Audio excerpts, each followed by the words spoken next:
彩铃，黑角玉一趟。别想让我给你当。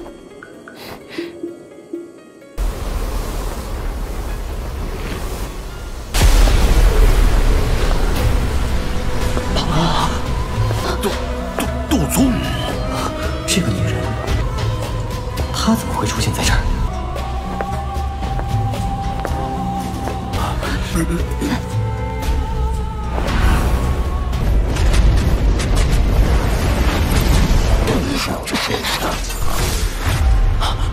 没想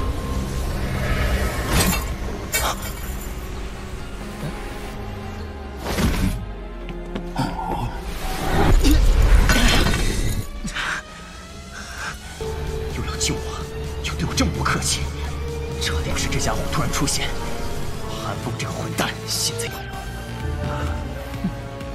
恶心的。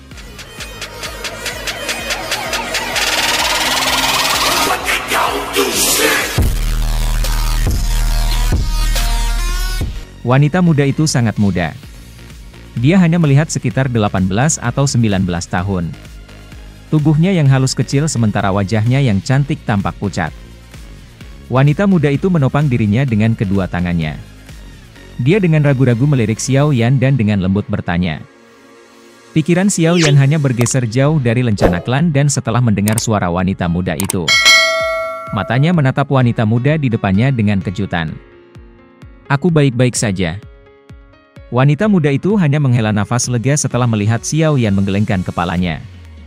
Namun, tatapannya sedikit aneh ketika dia melihat Xiao Yan. Sepertinya dia sedikit terkejut bahwa itu Xiao Yan bisa tetap baik bahkan setelah menyentuhnya. Suara Ye Zong tiba-tiba terdengar di samping telinga Xiao Yan ketika dia tenggelam dalam pikirannya. Xiao Yan buru-buru pulih. Dia melihat Yeung yang mengerutkan kening, yang berjalan ke sisinya, dan bertanya, bisakah kita masuk? Ye Zong mengangguk. Dia ragu sejenak dan berkata, aku telah menggunakan beberapa koneksi yang memungkinkan kamu menggunakan ruang pemeriksaan khusus. Namun, ada beberapa orang lain di ruang pemeriksaan itu sekarang. Menurut pendapat aku, mungkin kita harus datang besok. Xiao Yan melihat ekspresi Ye Zong yang agak suram. Ye Zong terkejut setelah mendengar ini.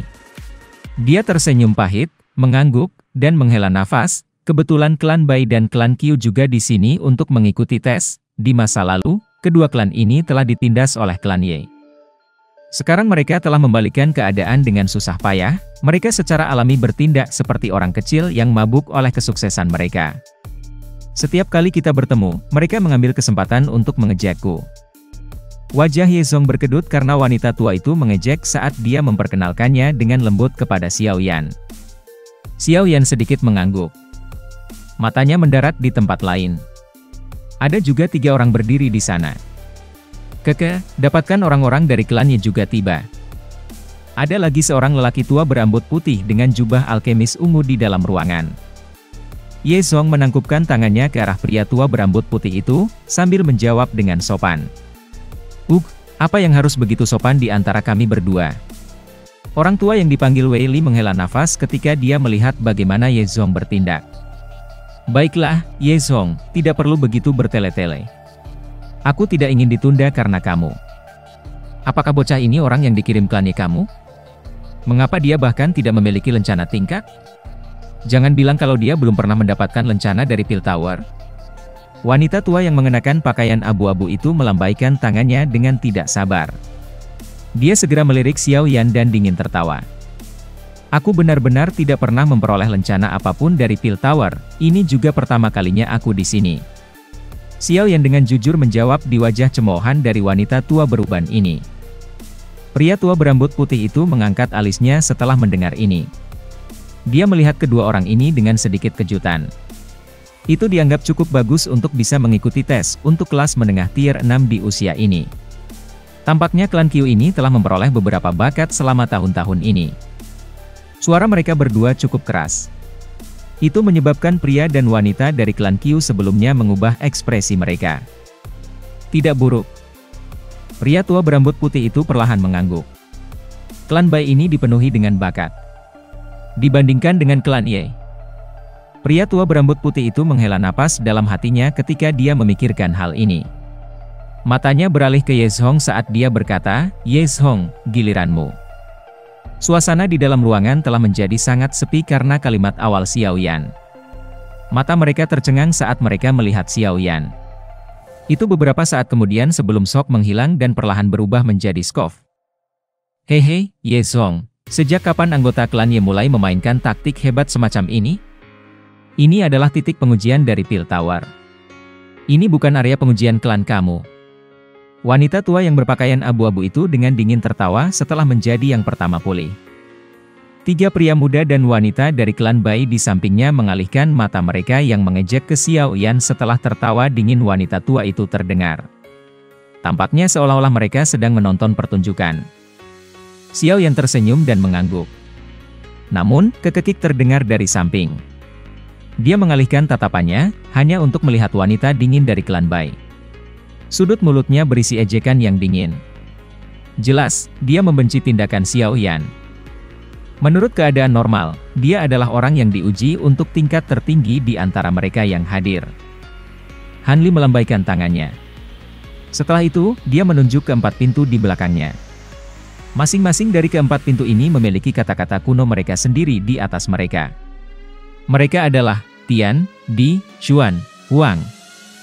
Mereka yang mengikuti tes untuk kelas menengah tier 6 harus memasuki ruang Xuan.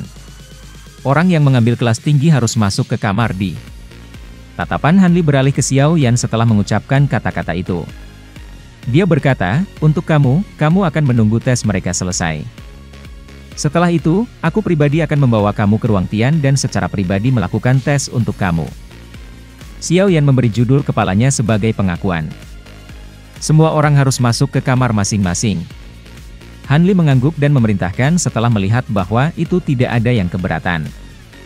Ekspresi Yezong tampak suram di hadapan suara tajam dari wanita tua beruban itu.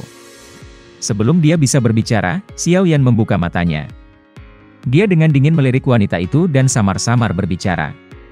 "Bajingan kecil, kamu pikir kamu siapa? Kamu berani berbicara dengan aku dengan cara ini? Berhenti!" Hanya ketika Douki dalam tubuh Xiao Yan melonjak dan dia siap untuk menyerang, sosok manusia tiba-tiba muncul di depannya. Dia berteriak dengan suara yang dalam, "Ini adalah menara cabang dari Pil Tower, bukan klan Bai kamu. Lebih baik kamu tetap mengawasi." Ekspresi wanita tua beruban itu berubah ketika dia melihat Han Li memblokir di depan Xiao Yan. Tubuhnya segera bergerak, dan dia mundur 2 langkah. Tatapannya padat saat dia menatap Xiao Yan dan berkata, "Little bajingan. Kamu lebih baik jangan biarkan aku yang lama ini menemukanmu sendirian. Bergerak." Suasana yang tidak biasa ini terus berlanjut selama waktu yang tidak diketahui sebelum pintu Xuan yang tertutup rapat perlahan dibuka. 4 orang perlahan keluar. Selain 1 orang, yang wajahnya memerah, dada dari 3 yang tersisa memiliki lencana pada mereka. Api berliku di sekitar lencana, membentuk-bentuk menara. Ada 6 bintang ungu emas yang memancarkan cahaya menyilaukan di atasnya. Jika seseorang dengan hati-hati mengamati 6 bintang ungu emas ini, orang akan menemukan bahwa itu bintang ke-6 sedikit lebih redup dibandingkan dengan bintang 5 sebelumnya. Ini adalah indikasi kelas menengah. Jika itu kelas rendah, bintang akan menjadi lebih redup. Namun, jika itu adalah kelas tinggi, bintang akan seterang bintang lainnya. Tes kelas menengah tier 6 telah selesai. Setengah jam berlalu sebelum pintu Tian yang tertutup rapat perlahan dibuka dengan suara sedikit berderit. Perhatian semua orang di ruangan itu diperkuat ketika mereka melihat bahwa itu akhirnya ada reaksi. Setelah itu, mata mereka langsung terfokus pada pintu. Seorang tokoh berambut putih perlahan melangkah keluar setelah pintu dibuka. Ekspresi mengejek dengan cepat melonjak di wajah wanita tua yang kelabu, setelah dia gagal melihat lencana tingkat di dada Xiao Yan. Tawa bangga tanpa sadar keluar dari tenggorokannya. Wanita kulit putih yang berpakaian rapi itu di sisi wanita tua berpakaian kelabu itu juga mengangkat sudut mulutnya. Dia perlahan menggelengkan kepalanya. Orang ini memang seorang badut yang hanya tahu bagaimana bersikap hebat. Lucu sekali dia benar-benar menunggu di sini selama setengah hari. Orang tua dari klan Qiu juga menggelengkan kepalanya. Matanya mengandung rasa iba saat dia melirik Yeshong. Klan Ye ini benar-benar tampak selesai. Ye Zhong hanya mengernyit dalam menghadapi tatapan di dalam ruangan yang dipenuhi dengan berbagai emosi. Namun, ekspresinya tidak sepucat yang dibayangkan orang lain. Dia jelas menyadari kemampuan Xiao Yan. Meskipun dia tidak berani mengatakan dia 100% yakin bahwa itu Xiao Yan bisa mendapatkan lencana alkemis tingkat kelas 7, dia, setidaknya, 80% percaya diri. Selain itu, melihat ekspresi Xiao Yan, itu tidak tampak seperti seseorang yang telah gagal. Hehe, sampah adalah sampah. Tidak peduli bagaimana seseorang melompat, seseorang hanya akan menjadi badut. Klan Ye selesai. Tawa tindik telinga wanita tua yang berpakaian abu-abu itu terdengar di dalam ruangan. Sukacita dalam hatinya saat melihat Xiao Yan gagal benar-benar bukan sesuatu yang bisa digambarkan dengan kata-kata belaka. Hanli mengerutkan kening di wajah tawa tajam dari wanita tua beruban itu. Dia memusatkan perhatian padanya dan sedikit berkata, ini terlalu dini bagi kamu untuk bahagia. Siapa yang memberitahu kamu bahwa itu dia telah gagal dalam ujian? Seseorang yang mereka cemooh sejak awal menerima hasil tes yang jauh melampaui mereka. Ini setara dengan memberi mereka semua tamparan keras ke wajah mereka, menyebabkan mereka merasakan sakit yang berapi-api. Hei, apa yang bisa dibanggakan? Tunggu. Wanita tua berambut abu-abu itu baru saja berbalik ketika sebuah suara samar tiba-tiba terdengar. Senyum tipis muncul di wajah Xiao Yan saat dia melihat wanita tua beruban. Dia bertanya dengan lembut. Wanita tua berbaju abu-abu itu menyipitkan matanya. Xiao Yan perlahan menggelengkan kepalanya. Kakinya dengan lembut melangkah maju dan suara gemuruh guntur muncul. Tubuhnya tiba-tiba menghilang dalam prosesnya. Wajah wanita tua itu berubah saat jasad Xiao Yan menghilang. Wajah wanita tua berpakaian kelabu itu menjadi pucat hampir seketika setelah kedua tinju itu bertabrakan. Syok muncul di wajahnya. Segera, seteguk darah segar diludahkan. Tubuhnya terbang mundur dan akhirnya bertabrakan dengan dinding. Semua orang di ruang pemeriksaan melihat wanita tua beruban, yang bahkan tidak bisa bertahan untuk satu pertukaran melawan Xiao Yan. Keringat dingin muncul di dahi mereka. Xiao Yan tiba-tiba menyerang, dan dia tidak menahan diri karena status pihak lain. Dia bisa dianggap kejam. Wajah Hanli juga sedikit tertegun. Dia hanya tersenyum pahit dan menggelengkan kepalanya beberapa saat kemudian sebelum melirik Xiao Yan. Hanli menghela nafas. Sesaat kemudian, dia hanya bisa melambaikan tangannya dan berkata, dia dapat dianggap telah menuai apa yang dia tabur sehubungan dengan masalah ini. Namun, seranganmu sedikit terlalu kejam. Lupakan saja, Bai Wei, bawa orang-orangmu dan pergi. Wanita kulit putih yang berpakaian dingin itu mengatupkan gigi peraknya setelah mendengar ini. Matanya sedikit ketakutan saat dia melirik Xiao Yan. Dia memimpin dua anggota lain dari klan Bai. Mereka mengangkat wanita tua berbaju kelabu, yang terbaring tak sadarkan diri di tanah setelah menyemburkan sedikit darah. Setelah itu, mereka meninggalkan ruang pemeriksaan ini dengan cara yang agak menyedihkan. 3 orang dari klan Kui di samping juga tidak ingin tinggal di tempat ini lebih lama lagi. Mata mereka melirik Xiao Yan dengan alarm dan ketidakpastian sebelum mereka mengundurkan diri. Kamu bocah kecil, kamu benar-benar menyerang sesukamu. Meskipun aku merasa sangat segar di dalam hatiku, klan Bai pasti tidak akan membiarkan masalah ini berakhir di masa depan. Ye Zhong tidak bisa tidak menggelengkan kepalanya setelah melihat yang lainnya pergi dengan cara yang putus asa. Xiao Yan tersenyum dan menjawab, baik-baik saja. Keke, sepertinya klan Ye sangat percaya diri dalam melewati ujian kali ini. Ye Zhong, selamat.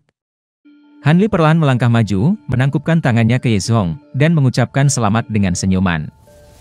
Aku akan meminjam kata-kata kamu yang baik. Namun, dengan masalah ini telah terjadi, klan Bai mungkin benar-benar mengirimkan seorang ahli ketika tes dari 5 marga besar dimulai. Niat mereka adalah memaksa klan Ye kita keluar dari 3 tempat teratas. Ye Zhong tertawa pahit. Ya, ada kemungkinan ini, klan Bai telah lama tidak menyukai klan Ye kamu. Mereka pasti tidak akan menahan diri jika mereka dapat menambahkan penghinaan terhadap cedera. Hanli juga sedikit mengernyit dan mengangguk. Namun, pemikiran semacam ini terlalu berkabut. Kondisi dari tadi malam adalah salah satu yang dia bisa temui tetapi tidak diinginkan. Tidak peduli bagaimana Xiao Yan menenangkan hatinya, langit berbintang muncul seperti di tempat lain, menjadi biasa. Sepertinya aku harus pergi dan melihat apa yang disebut pameran perdagangan alkemis besok lusa. Xiao Yan menggelengkan kepalanya dan akhirnya menyerah pada usaha sia-sia ini. Dia tertawa pahit, berbalik, dan memasuki kamarnya. Ye Song tanpa sadar tertawa ketika dia melihat cara Xiao Yan. Xiao Yan tersenyum dan mengangguk. Setelah mengatakan ini, Xiao Yan dengan cepat berjalan keluar dari halaman.